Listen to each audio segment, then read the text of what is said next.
ఇక్కడ మల్బరీ మొక్కకి mulberry fruits అయితే సూపర్ వచ్చినాయండి. నేను ప్రూనింగ్ చేసిన తర్వాత మొక్క ఇట్లా గ్రీన్గా వచ్చి ఆకు మధ్యలో మల్బరీ ఫ్రూట్స్ అయితే చాలా వచ్చినాయి. ఇవన్నీ మల్బరీ ఫ్రూట్స్ చూడండి ఎంత బాగా వచ్చినాయో. చూడండి కొమ్మకు విపరీతమైనవి. చూడండి ఇక్కడ చూస్తారా,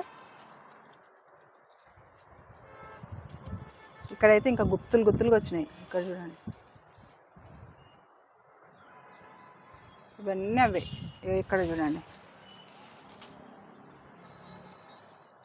ఫుల్ అయినాయండి. ఇట్లా మనము ప్రూనింగ్ చేసుకోవాలన్నమాట. ప్రూనింగ్ చేసుకుంటే ఇట్లా కొమ్మకు ఆకు మధ్యలో ఇట్లా ఫ్రూట్స్ అయితే మంచిగా వస్తాయి. ఇక్కడ కలర్ఫుల్గా వచ్చినాయి చూడండి, ఇవన్నీ అవే.